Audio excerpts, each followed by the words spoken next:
Champion had been born in Paris in 1878. By age 12, he was an errand and office boy for a Paris bicycle manufacturer.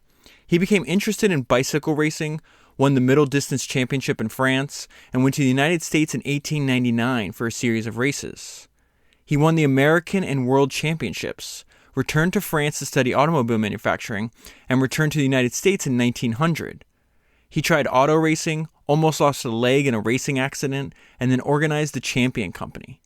His original backers kept the name and moved the company to Toledo at about the same time Champion joined Billy Durant. In Flint, Champion became known as one of the most colorful and flamboyant figures in a town full of them. He lived to see both his new company, later named AC Sparkplug Division, and the company he had left, the Champion Sparkplug Company, become giants in their field. He was a multimillionaire when he died. Okay, so that's an excerpt not from the book that I'm about to talk to you about today. It's actually an excerpt from the book that I covered a few weeks ago, which was the biography of Billy Durant, but it is how I was introduced to the life of Albert Champion. It's another example of this idea that you and I talk about all the time, that books are the original links. And so that excerpt from Billy Durant led me to the biography of Albert Champion, and that book is called The Fast Times of Albert Champion, From Record-Setting Racer to Dashing Tycoon, an untold story of speed, success, and betrayal, and it was written by Peter Nye. So let's go ahead and jump right into it. I think that was a good overview of his life, but I want to start at the very beginning. And like a lot of the people that we cover on the podcast, Champion came from extremely humble beginnings. So it says, his father rose 6 mornings a week to tramp out the door so early that the gas lights still illuminated the streets. Alexander trudged back late at night, smelling of leather and straw and manure. He was a working-class native of central Paris. Albert's mother was a washerwoman, and this paragraph tells us a little bit about what her life was like. Before the advent of electricity, washing clothes was outdoor labor as strenuous as tilling farm soil. Marie Champion's morning began by pulling off the heavy wooden lid that was set at the end of the previous workday over the top of the well to keep out rats. She lugged water buckets some 50 yards from the well to pour into a big vat. Before putting clothes and bedding into the vat, washerwomen bent over a washboard and scrubbed out dirt and stains, often grunting from the effort. This one sentence gives you an idea of how poor they were. His family indulged in the fare of the Paris poor, horse meat. One of the earliest turning points in Albert's life is the early death of his father. And it says his father lived to see the Eiffel Tower completed, but he died of pneumonia 3 days after Christmas. He was only 47. And this is the effect that his father's premature death had on not only Albert, but his entire family. Albert's the oldest one. He has become the breadwinner of the family at 12 years old. So it says, the father Albert had was no longer going to offer guidance. He struggled with the gloom of the uncompromising reality of death, unaware that he had lost his childhood innocence.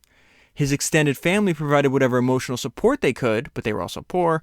So it says, but they were hard-pressed to do much for Alexander's widow and sons. The experience formed Albert's character. Now, this is probably one of the most important sentences in the book, and something that is really important to understand who Albert was to his core. For the rest of his life, he threw himself into work, forever escaping into the task at hand, keeping busy, always planning new projects. In time, he built up a business with factories in 3 countries and offices of his own. And so there's a quote in the book from Albert describing this time period of his life. He says, I was earning my own living and part of my mother's and brother's when I was 12 years old. He actually, in a few years from this point, he's able to make enough money as a professional racer that he actually permanently retires his mother. Okay, so a little bit more about what it was like to have to become the breadwinner of an extremely poor family at such an early age. So he says he was 12 when he ended formal schooling, common among kids from impoverished families. What did these kids do when they weren't in school anymore? So the author states, city boys flocked to factories. Rural youths toiled on farms or in mines. Girls and some boys found household domestic service, wearing servant uniforms. Not only are they extremely young, doing extremely hard labor, but it's the way they were treated. It was they talk about the Paris at the time was extremely segregated by classes. So it says they, meaning the poor, were required to acknowledge their place below the upper ranks of the social order. They lived under the protocol of being seen but not heard from unless spoken to directly by someone of higher authority. So when you're reading this section, it goes into way more detail than I just shared with you. But you can imagine how an experience such as this would motivate him to work unbelievably hard. And that's something he does for the rest of his life. Now, here, right before his father dies, when he's 11, Champion sees somebody in the park riding a unicycle. And he's like, this is really interesting. I want to learn how to ride a unicycle. So he gets taught how to ride a unicycle, and this leads to an early job, which in turn leads to bicycle racing. So it says, fortune smiled upon young Champion. He caught the eye of Henry, a civil engineer in his late 30s who owned a bike shop. He was struck by Champion's agility and vigor. He offered Champion employment to perform acrobatics outside his bike shop, hoping to lure in customers. Champion could not afford to buy a unicycle, but Henry, sensing a business opportunity, offered to provide one. Champion quickly accepted. There's a lot of things to know about the personality of Champion. He's a showman, and he's also addicted to self-improvement and willing to put in the work for self-improvement. So let me read this to you. It says, Champion practiced every day. He became adept performing on the sidewalk and the streets in front of his boss's bike shop. He learned how to draw onlookers and hold their attention. They encouraged his flair for showmanship. He experimented and added more stunts to his repertoire. Removing a foot from the pedal to push the top of the tire to propel him was always a crowd pleaser. So something to know about unicycle, on almost any scale, mastering a unicycle takes hours and hours and hours of practice. He puts in that time and effort, and he's so good that other businesses start hiring him to perform in front of their stores as well. And so this is the summary of the lesson that he's learning from this experience. He says, Champion had discovered the value of self-improvement. He would apply that principle again and again. This is a really resourceful idea that he had. So he says, self-reliant and a natural showman, he created an ambitious publicity stunt. Henry publicized the event and charged admission. Champion would pedal his unicycle for 10 hours around a running track and cover 100 miles. The audacity of the self-propelled one-wheel venture filled the stands. He pedaled round and round the track from 7 o'clock in the morning to 5 o'clock in the evening, crank arms spinning, hands waving to the crowd. He went 101 miles. For the event, he earned more than 500 francs. And to give you an idea of how much money that was at the time, about as much as a school teacher was paid in 3 months. So 2 things to know about Albert Champion is, one, through his association with several bicycle manufacturers, he realizes that his greatest financial opportunity is becoming a professional bicycle racer. Okay? And the second thing is he's really good at it, and he starts winning races right away. And this turns him into a extremely young celebrity. He's kind of like a child star. So it says, what little is known of Champion's childhood can be gleaned from a lifetime of journal articles and an outpouring of hundreds of French and English obituaries, with recollections from friends, fellow athletes, and auto executives on both sides of the Atlantic. So I want you to pick up on that word obituaries there. His life has a tragic ending, unfortunately. He grew up in public as a celebrity, like today's young rock stars. A bicycle racer competing on the pro circuit, he enjoyed immense popularity and money by the fistful. The press flocked around him, keen to capture quotes or describe his actions. So we're not there yet, but I'm just telling you where the story is going. Before we get to his successful career as a bicycle racer and all the opportunities that opens up in his life, later on in his life, I need to tell you about the blueprint. There's a series of people that are extremely influential in his life, Billy Durant being one of them, but his first mentor, and what I would say is the blueprint for Albert Champion, is this guy named Adolphe Clement. So Adolphe Clement is another poor French person. He was an orphan, left on his own until by the time he was, I think, 14, 15, 16 years old, somewhere in that range. And eventually he's going to go from poor orphan to building an extremely successful bicycle and automobile manufacturing company. He also is an early investor in Dunlop tires. Does all these things that inspires Albert, right? So let me just give you a little bit of background. I looked for a book on Adolf Clement. I couldn't find it, but his story is really fascinating. So at 16, he goes to this tradition where you travel. It's like a walking tour across areas of France to learn your new trade. And he's training to be a locksmith. And it says provincials like him thought nothing about walking 50 miles in a day. And so you'd spend maybe a few weeks to a few months learning under the tutelage of somebody that already has perfected the craft that you want or the trade that you want to engage in. And then at the end of that time period, the entire town would gather around, and as you're leaving to go to the next town, they'd have like a small parade for you. It was really actually fascinating. But we see that right from the beginning, Adolf he's a misfit. He's supposed to go back to his little tiny village, but again, he doesn't have a family. He really has no reason to, other than that's what he's told he should do, right? So his apprentices, as a rule, went back when they finished their tour. But Clement, a rebel to his core, chose to stay in Paris. The man had a habit of rebelling against traditions. So staying in Paris, he opens a locksmith shop. But at this time, he sees this huge trend for bicycles. And he takes a ride and he realizes, oh, my life has changed. And so he's really, even though he lacks a formal education, he's really intelligent. He realizes, wait, I have a way greater opportunity in bicycles than I do in locksmithing. So it says, when the wind rushed across his face and the sense of balance and fluid movement, he felt exhilarated. Always a businessman, he sold his machine to buy parts to make two more. The machine they're talking about is the bicycle. He bought a drill press, a lathe, and tools. He sold the next two he made, and then 4, and then another 8, and orders kept coming and coming. So he realizes also this unserved pent-up demand. So it says, more than anyone else in France, Clement took a feverish interest in modern bicycles. He saw that they would transform how everyone went places on public roads.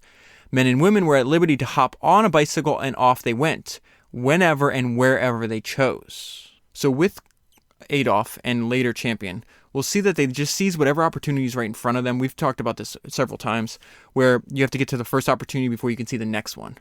And so he starts manufacturing bicycles, and then he's at a trade show one day, and they're doing innovations. I think at the time, bicycle tires were like solid rubber, and there's this small company called Dunlop that is making pneumatic tires. And he starts talking to the people running the company. He immediately leaves with them. I think they go back to Ireland, and he makes an investment in the company. So it says Clement grew up with a peasant's frugality and spent only when unquestionably necessary. Investing in the Dunlop pneumatic tire company was risky. The product was untried. It was just a prototype. It had no demand. The former locksmith wrote a check for 500 francs to buy 100 shares in the company. Always seeking to leverage every deal for maximum possible payback, Clement secured a license for exclusive manufacturing of Dunlop tires in France. It winds up being an extremely profitable move for him. If the tires did as well as he thought, his investment would turn into gold. So what did I mean about he just seizes the opportunity that's in front of him and then builds upon that? Because he had so much experience manufacturing bicycles, he realized the innovation that the Dunlop pneumatic tire was doing for. He's like, oh, this is clearly better, even if people were resistant to change. And so he picks up on, here's the problem. Like, how do you introduce a brand new tire to a society that is resistant to change? And he does a really smart move here to get initial traction. He's going to initially sell the tire to those who would benefit and therefore pay most for a small improvement. Dunlop Pneumatics faced a tough sale with the public forever wary about buying a new product. Only persuasive evidence could sway the public to accept change. Clement could count on the rabid racing crowd to try anything they thought could give a competitive edge. And so they wind up buying the tire. They realize, hey, I can go a lot faster on it. Now, he also does something smart. At this time, a lot of events were put on by bicycle and tire manufacturers as a way to promote their products, right? So they'd come up with some unprecedented physical challenge. So in this case, they say, hey, let's do a 750-mile bike race. So it's 375 miles to one location from Paris to this town called Brest, and then back. Now, Champion is seeing this race, and pretty soon his life is going to intersect with Clement. But I want to stop here and tell you the lesson that Champion learned from this bike race that they put on. So there's two racers that are vying for first and second place. The first guy's name is Lavelle, and the second is Durant. So Lavelle arrives at the halfway point, the first 375 miles from Paris, right? And Lavelle heard a rumor that the person that was in second, this guy named Durant, was furious that he didn't arrive at the halfway point first. And so he decided, hey, I'm not going to win the race, so I'm going to rest for a night at the hotel. Because it's up to you if you wanted to, it's whoever can get there and back first. You can take a rest if you want to. But so Lavelle slowed down and rested and got some sleep because he thought it was true. But the rumor was a ruse. And so Durant never stopped. And this is what Champion learned from that. So he says, Champion learned that Durant had grown up in the cramped, congested slums of central Paris, just like Champion did. A chord struck with Champion that Durant came from nothing. He was a nobody, just like Champion. Yet through the force of willpower, keeping his wits under extreme physical demands that made Lavelle give in, and drawing on the strength of his body, Durant turned into a grand winner. Perhaps Lavelle had more talent, which he showed as the first to reach Brest. Nevertheless, Durant had greater tenacity, and that difference made him the victor. Parisians cried out Durant's name with unreserved adulation. Such glory. Champion could see he could do that too. Durant's feat of going by his own means from Paris to Brest and back in less than 3 days, he finished in 71 hours and 22 minutes, without any sleep whatsoever, evoked collective fascination. So this idea about the adulation of Parisians, seeking glory, collective fascination, these are huge motivators for a young, still poor Champion. He wanted the adulation of other people. They call it la glory. He wanted glory. And so he sees this person that came from very similar circumstances as he did. And he's like, well, he can do it. I can do it too. So at this point, Champion decides, hey, he's teaching other people. He's still working for bicycle shops and bicycle manufacturers. But he decides to go and approach Adolphe Clement and try to get a job. And this is something that, again, an inflection point in his life. 17-year-old Champion gave up the job of instructing clients how to ride. He left to present himself to Clement. He entered the factory intent on securing a job, oblivious to how it would become his school. That's such an important sentence in the book because he learned so many things. Again, Clement serves as Champion's blueprint. So Clement hires him, says, okay, you're going to race for me. And then when you're not racing, this is very interesting. I didn't know this either because he also does a similar arrangement with a bicycle manufacturer in America when he immigrates to America. So they'll hire you to race, but when you're not racing, like if the season's off or in between your training sessions, you have to work in the factory. This is one thing that Champion learns while working for Clement. He has to run errands and fulfill any requests that Clement might have. So he sends him to this print shop, and he learns something about how to make sure you're getting good value for your dollar, but also Clement is he's an evangelist for advertising. So he's printing these posters that advertise his bicycles that he's manufacturing, right? And he constantly preached about how important advertising was. When Champion has his own company, he will do the same. So it says Clement ordered couriers to expedite the posters to printers. Clement was shrewd about how he spent money. He took care not to rely on just one printer. He used several so he could get the best deal and the quickest turnaround. And so this is when the mentorship between Clement and Champion begin. Not only does Champion hold him in high regard, but Clement, as he gets to know Champion, realizes, oh, okay, I need to help this kid out as much as possible because this is just a younger version of me. He says, while Champion picked up information about his boss, he shared some of his background. Clement understood what it was like as a child to lose a parent, having lost his mother when he was just 7 years old. He assessed the youngster as deserving a chance to develop his talents. In Clement, Champion gained a tutor, albeit a rather driven man who put his work before family. Again, I pulled that out because that's an important lesson that he's learning and something that he copies again, which Champion came to assess as a consequence of constantly pushing his business ahead of the competition. So Champion, from the time he was a very, very young boy to the day he dies, is a complete and utter workaholic. He really doesn't have any other interests. When he was racing, he applies it to racing. When he's in business, he applies it to business. I don't think he ever has kids. Gets married and divorced a few times, or actually gets married twice. And largely both wives complain about the same thing, that he ignores them. When I was going back through my notes and thinking about all the lessons in the book, it's just not really surprising. When you give a boy who's extremely poor, his dad's dead, he's 12 years old, he has to take care, he sees the labor that his mother has to go through. He's hell-bent on rescuing her from that kind of lifestyle.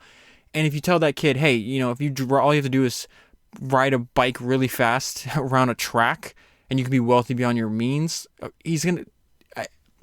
it's natural. Maybe natural is not the right word, but I completely understood how he arrived at this conclusion and then never deviated from that. Probably because he had a fear of going back into those circumstances. And again, he admired Clement, and he's learning that from him. Now, I want to tell you more about Clement because, again, he just does a lot of the reason I want to read a book about him is because he's a large character in the life story of Albert Champion. This author goes through extensive detail about Clement and the way he builds his business. And I'm reading about him like, wow, that's a smart move. Wow, smart move. And just over and over again, he just does extremely smart and practical things. And this is one of them. Just like he realized, hey, there's more opportunity for me in bicycles than locksmithing. He's now realizing, hey, the bicycle is soon going to be superseded by the automobile. And so he has the rights to manufacture Dunlop tires in France. So he starts investing in automobile manufacturers and making sure that they're using his tires. So it says Clement invested heavily in the company and made sure that his autos were equipped with Dunlops. He was appointed director of the corporate board. Clement felt sure the future of individual transportation was in autos. That's a very similar sentence.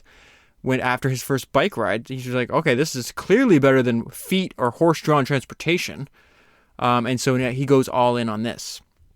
Now, I want to talk to you before we get to Clement builds a successful automobile manufacturing company.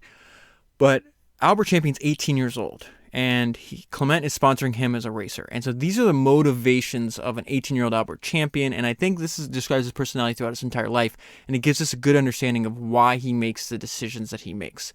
He becomes addicted to this public adulation that he is showered in. So it says racing was about making money for the dual compelling needs that invigorated him. He gained financial support for his family and the ego endorsement enjoyed by the entertainers and politicians. As his ego grew, he needed to impose himself on crowds of strangers and win their love. Each race he won was greeted immediately with audience approval, followed by a bouquet of flowers, a victory lap, then a cash award. So this gives you a description of how he raced, but I would also say it's also later in his life how he conducted his business. Champion charged to the front early. He had a fierce drive to take supreme power like Napoleon. More about his personality. Champion's nature was to plunge with formidable energy headlong into life and work without pausing for introspection. It's a trade publication at the time. It gives us a good description and indication of the kind of person he was. He's perpetually afire with new ideas and ever reaching for further achievements. If he was without patience, hot-tempered, erratic at times, he was also versatile, amusing, brilliant, and delightfully companionable. Now, while he's racing for Clement, he wins a lot, gets a lot of press. And so there's a trainer of other past champions that meets with Champion, and he wants to train him. He's like, listen, you're a young kid, you have a lot of potential, I can help you continue winning. This was really interesting. This is Champion's initial reaction. So this guy's his nickname is Choppy Walburton, okay? So it says, Champion didn't see the need for the services of the Englishman. This is Champion talking now. I thought I had accomplished all anybody ought to be expected to do. Then along came Choppy Walburton, who said he wanted to train me. I asked him what for. I thought I was pretty good just as I was. I remember Walburton smiled, and then he said, well, you can never tell what for. Walburton offered 2 axioms from his experience about competition that impressed Champion. No lead is too great to overcome, and you can't win unless you think you can. So that's also something he applies not only to racing, but to when he's building his company as well. Now, bringing up Choppy because Choppy, again, outside of Clement and Durant, might be the most important person that influenced Champion's thinking. And there's a lot of lessons that he learned from Choppy that he takes with him for the rest of his life. So Choppy was really, really big on exposing yourself to extremely strenuous training. Okay, so this is Champion reflecting on this training regimen that Choppy made him go through. It says, but Choppy was doing something. He was educating me to take punishment. And whenever I began to tire in a race, the grueling training I had would permit me to overcome the fatigue and come out victorious time and time again. And this is now Champion applying that lesson to other endeavors. He says, no matter what game a man is in, he is only as big as the amount of punishment he is able to take. So I feel today that Choppy did a lot for me, not only in that respect, but in educating me on the importance of physical training. For as the old saying goes, you cannot be mentally fit unless you are physically fit. And not only that, think about it. He's 18 years old at the time when he meets Choppy. He needs a father figure. He's getting that somewhat from Adolphe Clement. But Clement's also extremely busy. Choppy can give him the undivided attention, almost like you would receive from your dad. So they only spent a few years together before Choppy actually dies. He dies of a heart attack at a rather young age. But this is how Champion remembers him, speaking about Choppy many years later. It says, for the rest of his life, Champion described his manager as crucial to taking him out of Paris and expanding his outlook. So I want to go back to another idea that Champion learned from Clement. Clement decides, hey, you know what? There's the Center for Bicycle Manufacturers is in the United States. I need to go over there and see what I can learn from them. And at the time, he's building everything in his factories. It's like artisans, like handmade. And the Americans have a completely different approach. So he says, Clement visited some of the 300 other U.S. bicycle companies. He came upon the innovation of machines stamping sheets of steel. Stamping turned out parts faster and of higher quality than parts made by hand. Under the influence of Americans and their creative methods, Clement returned to Paris and reorganized his factory with production lines. So now he's sharing what he learned from the bicycle manufacturers in America with Champion. He impressed upon Champion the need to keep abreast of the competition and never hesitate to innovate. This is extremely important. Remember this when Champion is determined to keep racking up patents on his innovations with spark plugs about, I would say, almost 2 decades into the future from where we are now. But when I read that section, I thought about a quote by one of the co-founders of Intel that's been on my mind a lot lately. Bob Noyce was also, not only did he found Intel and Fairchild Semiconductor, but he was an early mentor for young Steve Jobs. And he says, he has this great quote. He says, knowledge is power. Knowledge shared is power multiplied.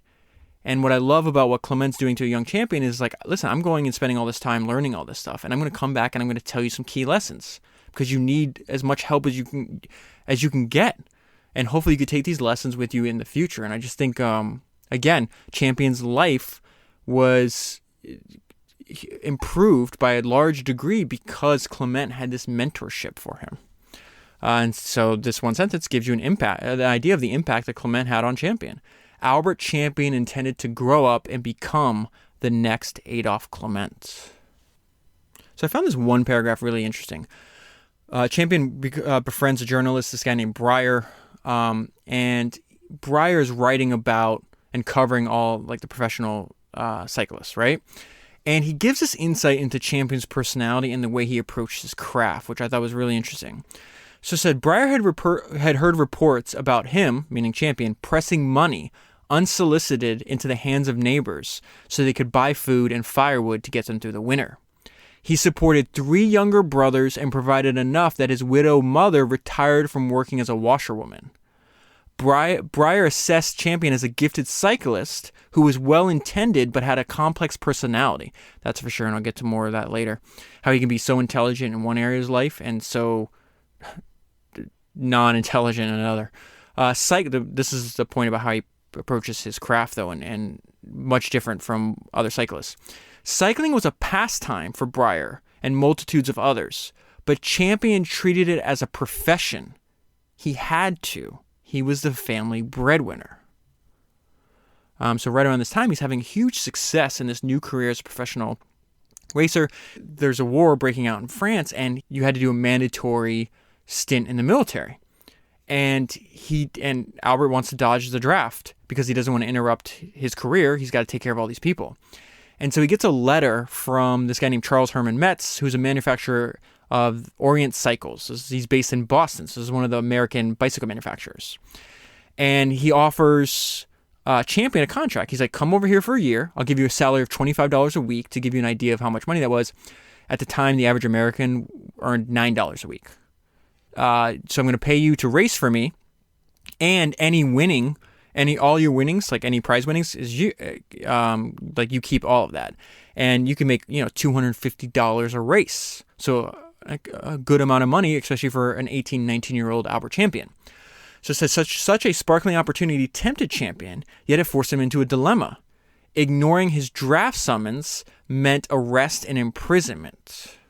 So Champion sneaks through England, gets on a ship, goes to America. Now, Metz is picking up on the same thing that Clement is picking up.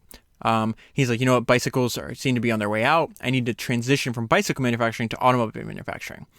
But he also has an idea that's very similar to Henry Ford. So I'll get there in 1 second. Let me give you an idea of how difficult making this decision at this time could have been. So at the time, the population of America was 75 million people, right? They had already purchased 10 million bicycles. There was less than a few thousand cars in existence in America at the time. So a completely different scale. So it says Metz had hired Champion to race for him and to aid in his plan to shift from manufacturing bicycles to manufacturing automobiles. So it says one of their first conversations revolved around crafting a gas combustion engine small enough to fit on a bicycle. This is what I mean about he has almost a Henry Fordian idea. So you want to if you put an engine on a bicycle, what do you have? You have a motorcycle, which was still awaiting development in America. Metz saw potential for an Orient motorcycle that the working class could afford. This is Henry Ford's one idea, but applied to motorcycles, right? So he put Champion in charge of designing a single-seat gas combustion Orient motorcycle. And as fate would have it, the motorcycle, rather than cycling, would thrust him fully, meaning Champion, into the auto industry and his place in its nascent history. So they want to sell this motorcycle for about $250. This is before you can eventually, with Henry Ford's innovations in manufacturing, the lowest price of the Model T gets down to like $275, maybe $250, right in there. But at this point, you're spending thousands of dollars for an American car. So the idea that you can make, hey, I can give you a bike with a motor on it, and it's $250, like that'd be a revolutionary idea. This prototype motorcycle weighed only 105 pounds. It was a stunning achievement, and it marked an enormous advancement in motor-powered individual transportation. Now, at this time in America, the highest paid athletes were bicycle racers. So let me put some context. This is 1901 America, okay? Rough estimates of the winnings and salary for Champion came to $9,000. That's the equivalent in today's money of $250,000. Compared with Major League Baseball Hall of Famer Cy Young, who was earning a salary of $3,500, which would be the equivalent of $99,000 that year. Champion was one of the best paid American athletes. Now, how are they making so much money? Because the manufacturers are putting on all these events, right? These are the economics behind these events. Promoters offered marquee cyclists to a portion of the receipts, usually up to 40%, so 40% of the ticket sales, to ensure that they would compete in their programs, encourage audiences to watch, and induce the press to write previews and then cover the events. Now, let me give you the idea of the scale that these events got to, which was shocking to me. At the time, Major League Baseball teams considered 5,000 fans seated in their ballpark a profitable day. Cyclists were selling tickets of 10,000 or more. Right around this time, we still see his personality. Champion, quick-tempered as usual, grew disgusted with colleagues he saw riding with caution rather than daring.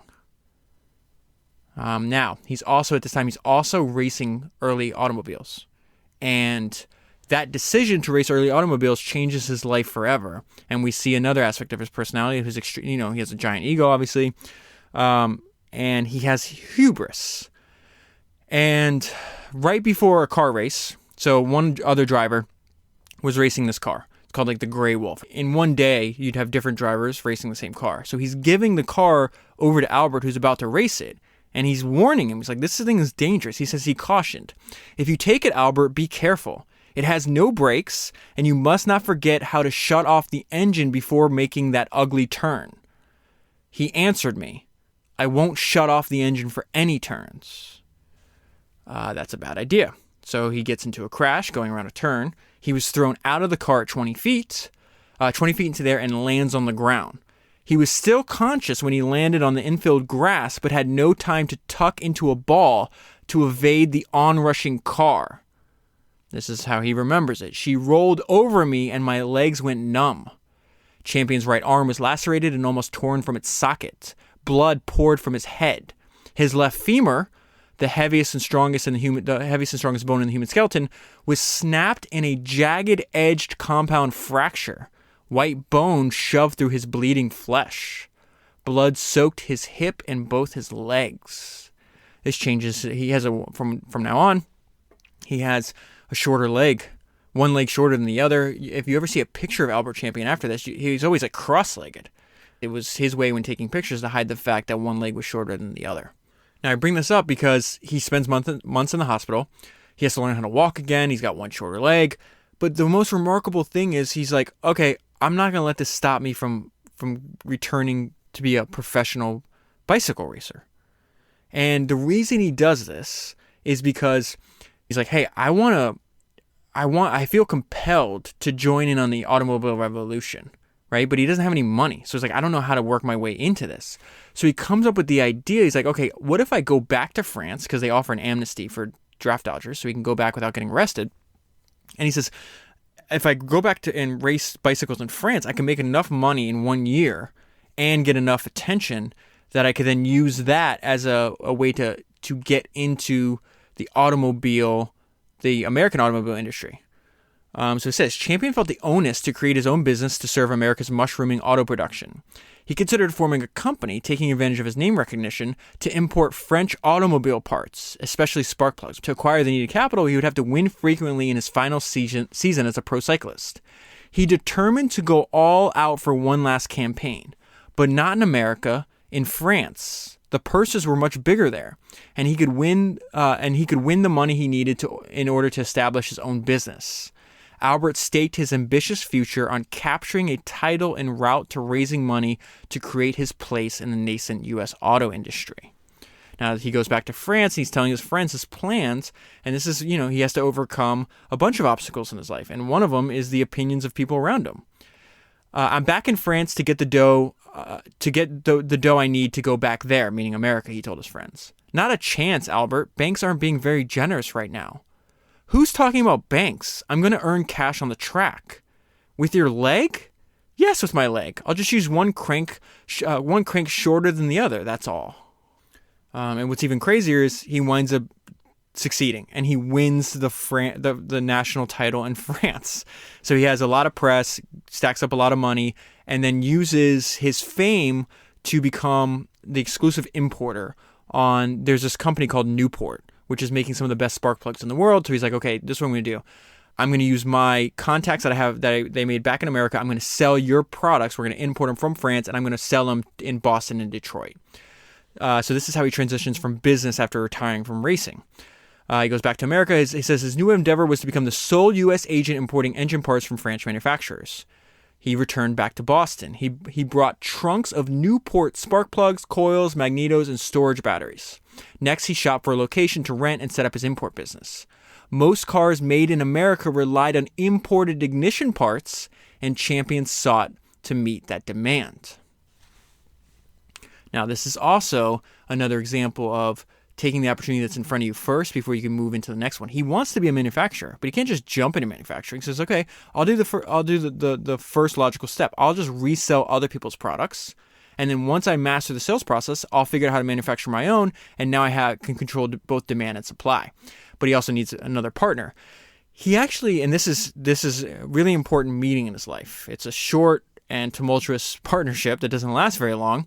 But it's also the way he meets Billy Durant. Adolphe Clement, Choppy Warburton, and Billy Durant are probably the three most important people in Albert's life. So Albert's first partner owns a Buick dealership in Boston, okay? And he looks upon Champion as an unrecognized asset because he's a celebrity. He's super famous in his time. So much so that when he has an affair later on, like it makes like national headlines and stuff. Okay, so it says the French national cycle champion and the former hotel manager realized that although they came from different backgrounds, they now shared the same vision for automobiles. Now, this different backgrounds is actually going to cause a problem. The Stranahan family is very like the Victorian. They're very like uptight. Champion's a wild man.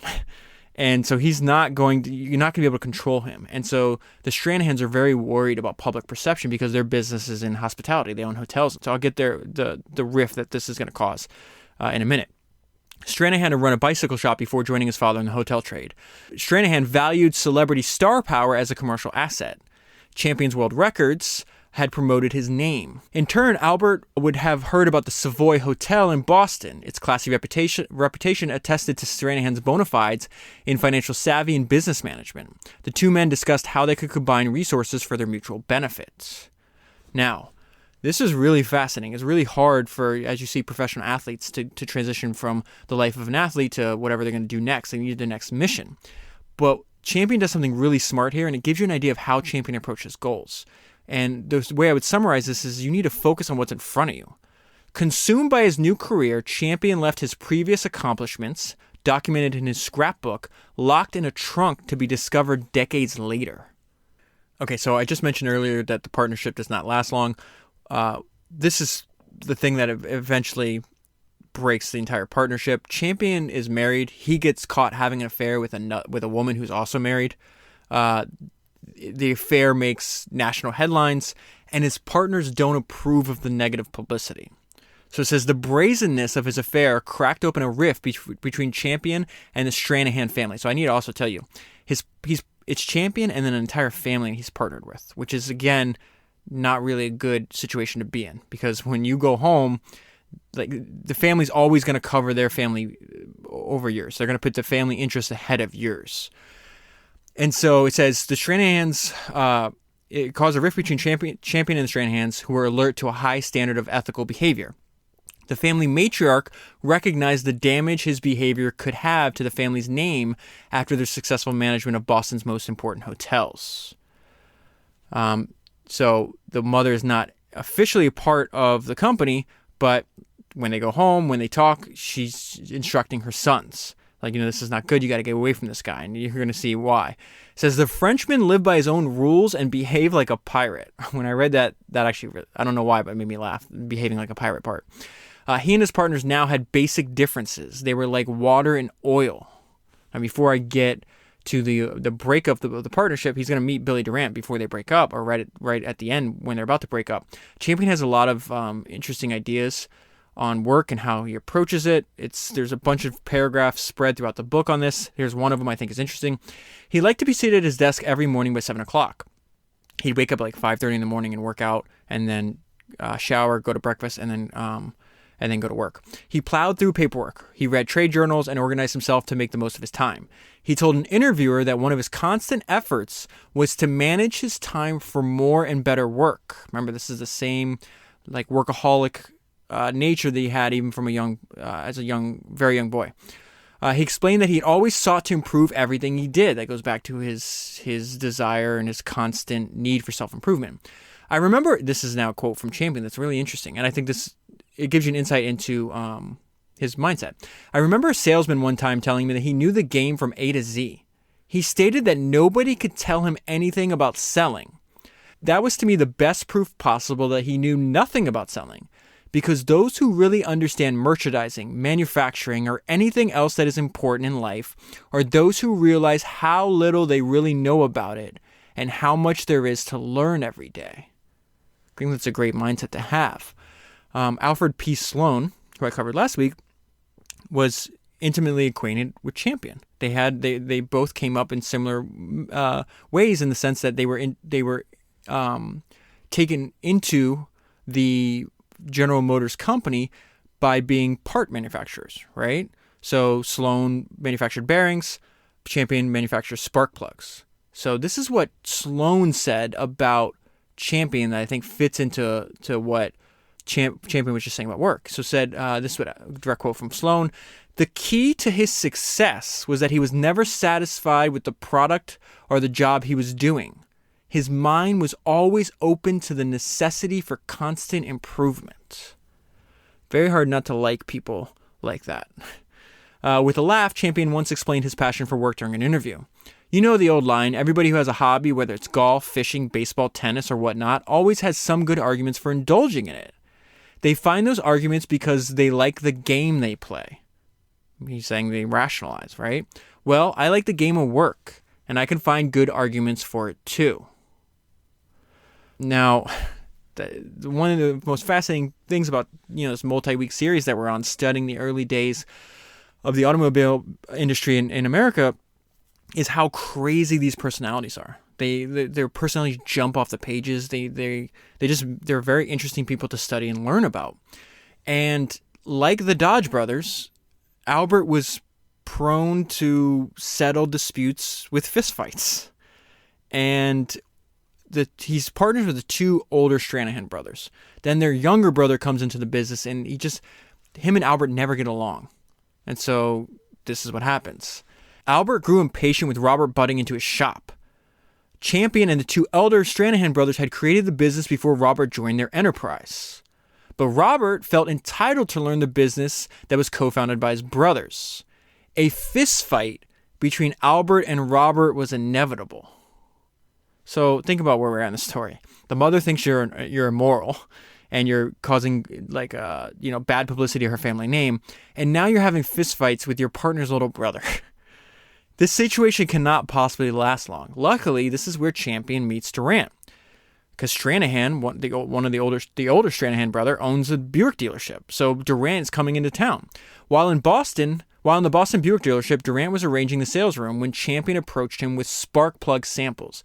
So this is a really smart move by Champion too. Champion said, "I can make spark plugs out of porcelain." Durant paused. He realized at a glance that the samples were well made. Now this next part tells you, we kind of know on the two or three podcasts I've done on Durant, that he emphasized speed. So Durant recruits Champion to move from Boston to Flint the same day they meet. It says Durant sounded out Champion before nudging the focus towards recruiting him to Flint. This is Durant writing later on about the meeting with Albert Champion. "If he were quite sure that he could make a plug that would answer our purpose, I suggested we go to Flint, and if he liked the place and the layout, I would start an experimental plan. And if he could make good, I would give him an interest in the business." That interest in the business that he gets makes Albert unbelievably wealthy. "He had never been to Flint, knew nothing of the Buick or the plans I had for the future." So that statement's incredible when you realize that 2 days later, Champion's going to be like, "Yeah, I'm all in." The two men had spent most of the day together discussing automobiles, and with Durant talking in his rapid, easy way. So not only was speed important to Durant, but it's also important to Champion, because 2 days later he comes back and he sets the terms with Durant. Buick represented the biggest opportunity of Champion's career. Durant's serene confidence and proven success would have reminded Champion of his former Paris boss and mentor, Adolphe Clement, the locksmith who had started a small enterprise and developed it into one of the continent's great automobile companies. Champion had no hesitation about leaving his partners for a fresh start in Michigan, which was becoming the heartland of automobile commerce. So I'm going to fast forward here. He moves to Flint, gets set up. Look how fast, the fast progress he made within a year. A year after Champion moved to Flint, Durant was back in his office to pore over the Champion Ignition Company balance sheet. This is now Durant writing. Champion had paid back the initial investment and had over $100,000 in the bank. I told him I had seen his statement and was most pleased with the report. Durant organized Champion's company as a partially owned subsidiary of General Motors, with Champion as president. Durant awarded him 1/4 of the stock. The Champion Ignition Company was now making spark plugs that powered Buicks, Oldsmobiles, and Cadillacs. This is how he worked while he was running his company in Flint. We see very similar approach as he had back in Boston and then when he was racing in Europe. Champion launched his 12-hour workdays by seating himself at his desk. Some days he left his desk only for lunch in the cafeteria. Champion had a forceful personality. He was impatient and demanding. He was strict about keeping production on schedule and expected his money's worth of wages. So they're in Flint, Michigan at the time. It's kind of like a backwards town, you know. So you have the automobile industry and not much else. It was transitioning from lumber and other agriculture. And who's also in the area at this time is Louis Chevrolet, who is also French and partners with Durant. And so Champion and Chevrolet wind up building a friendship, and they have a lot in common. So it lists, not only they both speak French, obviously, but it says they both had an intense passion for speed. They were born the same year. They both had the same middle name. They both set a fair number of world records. They had survived high-speed crashes that put them in hospitals. Both men carried so many scars on their bodies that they could regale an audience over drinks with a catalog of outrageous stories about broken bones and mangled machines. It was inevitable they would do business together. But before they could do business together, Durant has to have his falling out with Chevrolet. Now, the reason I've already covered this, so I'm not going to belabor the point here. But again, this is just to show you how ahead of his time that Durant was. Okay, so this is the falling out of Durant and Chevrolet. But more importantly, this is the strategy that works about 15 years into the future when it is employed by Alfred Sloan. This is the niche. I love this idea that we went over last week with Albert Sloan. The idea of widening a niche. And this is the niche that Sloan widens to overtake Ford. But again, this happens a decade and a half from where we are now. Louis Chevrolet and Billy Durant had different tastes. Louis wanted a stylish luxury car capable of going fast enough to get the driver arrested. That happened to both Louis and Albert multiple times. Durant was trying to figure out how to produce a cheap car to challenge Henry Ford's Model T, which is, again, what Sloan is able to do. So Durant has a falling out with Louis Chevrolet. Louis leaves. He leaves Durant but goes into business on his own. And Albert finances him. Okay, remember I said Albert is, like most people who listen, we have complex personalities. I'm sure you do really intelligent things from time to time and do dumb things. I'm the same way. When you read these stories, though, and you can see it from like an outsider's perspective, it just becomes really frustrating because what Albert's going to do here is really, really dumb. First, what was really, really smart. Hey, let me find Chevrolet's really talented, has a well-known name. Let me finance his auto company, which he does. That's the smart thing. I'll get to the dumb thing in a minute. It says Champion had deep pockets. Beyond his salary as chief executive of the Champion Ignition Company, his salary from the dividends that he was able to get from his interest in the company, he made about what would be equivalent of $12 million today. So he's making that money, but he's also making money because in 1910, he was granted a patent for an insulator and conductor for electric currents, which were used in GM autos. So this resulted in substantial annual royalty from GM. So he's making money hand over fist here. So it says Albert began financing Louis's new motor car company. They operated with the same arrangement Louis had in his early stages with Durant, which means Albert had to pay the rent, utilities, material costs, other expenses, and also a small salary for Louis and his other people working with him while he was getting the car in production. But before he ever gets in the car in production, Champion does something dumb. Champion, while Louis is working at the company that he's financing, Champion goes to Louis' house to try to sleep with his wife. So it says one day in early 1915, Louis was at work in Detroit when Albert visited Suzanne, that's Louis' wife, at home. He went to Suzanne with the intention of having an affair. Remember, he's also married at the time, and betraying Louis. Despite his considerable financial support and friendship with Louis, this is scumbag stuff here, Albert risked everything. Suzanne spurned him. When Louis came home from work, she told her husband. Louis exploded in rage. The following morning, Louis had fire in his eyes as he barged with bear-like strength through the door of his now ex-friend's private office, fuming that he had been mortally wronged. Albert stood up behind his desk and they yelled back in French. The confrontation escalated like wildfire. Louis, a head taller and 50 pounds heavier, attacked Champions with his fists. If the fight were a boxing match, ringside reporters would have scored it in favor of Louis, who beat Champion almost to death. He warned Champion never to cross his path again, or he'd finish him off. So this is, again, extremely intelligent in competition, in business. This thing, though, resorting to fists and messing around and with all these married, having these affairs, ruins him. Remember, he has a tragic ending. He dies extremely early. This is a preview of this, a direct result of a physical confrontation, and from infidelity causes his death, which is really, really tragic because he was extremely young. He was 49 years old when he dies. Okay, so that was dumb on Champion's part. This was smart. Champion invested heavily in research and development. Here's why. I spent a fortune on spark plug experiments at the start. My friends thought I was crazy. I knew it was right. He put prototypes through long and rigorous tests before submitting patent applications. So this is why he was doing it. More durable spark plugs would benefit passenger cars. To keep ahead of the race is what brings success, Albert Champion said. It makes the great racer. It makes a successful businessman. No champion ever arrived resting on the oars. This is his philosophy on work and how it relates to his days as an athlete. This is really interesting insights. He climbed aboard trains, taking him around the country to personally solicit business from the blunt-talking, hard-working, ingenious car makers shaping the industry. So it talks about all that he didn't relegate himself to just one aspect of the business. He learned all of it. So he's doing personal sales. He says he was also capable of talking with experts about the finest of raw materials found in America and imported from France and England. He had a craftsman's knowledge of firing clay into porcelain.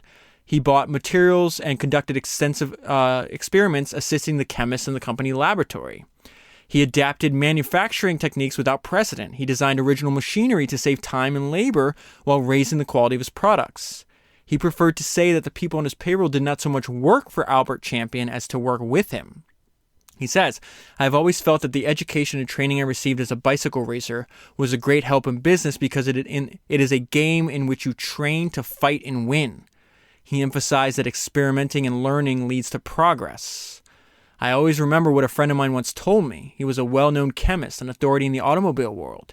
He said that 4 times during his life he had to scrap his knowledge of chemistry and begin again at the start. He was not happy about it, but he said he is ready to do the same thing over and over again when it is necessary. All right, so I need to give you the state of his business and life in 1926. This is a year before he dies. This is what makes it so hard to stomach. When he dies at the end of the book, it feels like you're the one that gets punched. By 1926, he had 25 U.S. patents. He was broadening his product lines into air filters and oil filters. GM that year would make 1.2 million cars. Champion's career was soaring. His domestic life, however, had turned, violent. Even though Edna was a Midwesterner, she chafed at having to live in Flint. She preferred the bright lights and hustle of New York. So I need to tell you who this person is. Edna is his second wife. Okay? He gets caught having an affair with Edna while he was married to his first wife, and his first wife gets him, they had some really weird laws at the time, his first wife gets him in jail, put in jail because she hires a private detective that catches him having this affair with Edna. After they divorce, he marries Edna. Okay? Now here's the problem with Edna. She originally grew up in the Midwest. Her mom moves her to New York City for the sole purpose of marrying a rich guy. That's what her mom's own words. She's literally a gold digger. She meets Champion in New York City. That's where they have the affair. She breaks up. He decides, hey, I'm going to divorce my first wife and I'm going to marry Edna. Edna is the single biggest mistake of Albert Champion's life. She is pure evil, and you'll see what I mean in a minute. Now, the complaints that Edna has about him is very similar to the complaints that his first wife had about him. He's a workaholic. So it says, despite of all of Champion's success, he and Edna bickered more and more often about money. She came to realize that work was more important to him than marriage. Again, if he wants to be a workaholic, people should be free to do what they want to do. But why are you getting married? He can spend, a couple minutes with her a day. And this is an example of that. When Champion left the factory around 5 o'clock, he carried with him a leather briefcase, which he dubbed his traveling desk. He filled it with letters and memoranda that crossed his desk during the day so he could read them as his chauffeur drove him some 40 minutes home. Once there, he walked the 2 family dogs around the grounds. He then dined with Edna at the usual time. Then he extracted more papers from his traveling desk to prepare for the next agenda. So he essentially will have dinner with you, and then I'm going to go back to work. At 49... he had no intention of slowing down his schedule. Okay, so he's about to take a trip from Michigan back to Paris for the Paris Auto Show. And he says this right before he dies. The Detroit News ran an article on him. It says, "Work is Albert Champion's main pastime. He says he can't quit now. People say to me, 'Albert, you have all the money you'll ever want. Why in the world don't you stop and have a good time?' I always laugh. If they only realized it, I'm having the time of my life right now." That makes his death, that's coming in a few months from now, even more heartbreaking. So right before he leaves the auto show in France, he doesn't have any kids, but he's supporting his brother. His brother works with him. Two of his brothers work with him, and his nephews are also working in the factory. So this is what he says this is so crazy. This is what he says right before he leaves for the auto show in France. He's going to die in France, okay? He told Prosper, that's his little brother, that when he gets back, he's going to rewrite his will, which at this time left everything to Edna. And he wanted to make sure that at least half of his estate would go to his nephews. But first, he had to attend the annual Paris Auto Salon. The last time him and Edna were in Paris, he was too busy with work, so he asked his friend Barney Oldfield. Barney Oldfield was the race car driver that drove for Henry Ford's. Henry Ford designed race cars in like 1900, and they won a bunch of races, and he used that press to raise money for his first company, okay? So that's the connection there. Now, Barney and Albert were friends. Last time, before this time he goes to France, he's too busy to pick up his wife from the train, so he asks Barney to go pick her up. Barney brings his friend Charlie, who's an expat from America. Charlie meets Edna, and they start having an affair, okay? And it comes from the fact that her husband's too busy to give her any kind of attention, right? So while the second time, now Edna is going with Albert to this auto show in France, and while he's working, she's meeting up and having an affair with Charlie is the person. Champion's going to discover this affair in person. They get into a fight, and this is how Albert dies. This is the fight that ends his life. Champion spotted Edna in the lounge. Albert approached the table. The well-mannered hush of the lounge was suddenly broken when he demanded that his wife accompany him immediately back to the hotel. A confrontation seemed imminent. Champion erupted with jealousy. He and Charlie argued over Edna, their words escalating louder and harsher. Finally, blows were struck. Then Champion staggered off. A few hours after the fight, Albert dies at the age of 49. Initially, Edna and Champion are arrested, but then they can't prove it because they think he died of a heart attack, but he can't prove that the punch caused the heart attack. And they get released a few days later. I called Edna pure evil, and this is why. Charlie and Edna are released. And they're released a day, I think the same day or maybe the day before Albert's memorial service, his funeral. And I'll read this to you, and this is disgusting. Edna was robed in widow's black. Charlie sat next to her. Now he was gone, and she inherited his millions. She gets his entire estate. She would no longer have to live in Flint. She could now afford a luxurious life in New York. Later, it was said that she giggled and laughed into her handkerchief through the ceremony. After he died, the Associated Press stated, his death closed a career as brilliant as that of any Horatio Alger hero, from errand boy in Paris to millionaire automobile accessory manufacturer in America. The spark plug designs, dashboard speedometers, and companies Champion started have stood the test of time. Today, the Champion spark plug and AC Delco brand names are recognized around the world. More than 200,000 people a year attend performances at the Boston Center for the Arts, all passing the brass plate celebrating the Albert Champion Company, where he had made his first Champion spark plugs. Approximately 50 million vehicles operating in the United States are currently on the road with AC Delco spark plugs, filters, brakes, and other components. And every April at the Paris Classic Bicycle Race, another winner's name is added to Albert Champions on the roster of legends. I'll leave the story there. That's 123 books done, 1,000 to go. If you buy the book using the link that's in the show notes, you'll be supporting the podcast at the same time. And I'll talk to you again soon.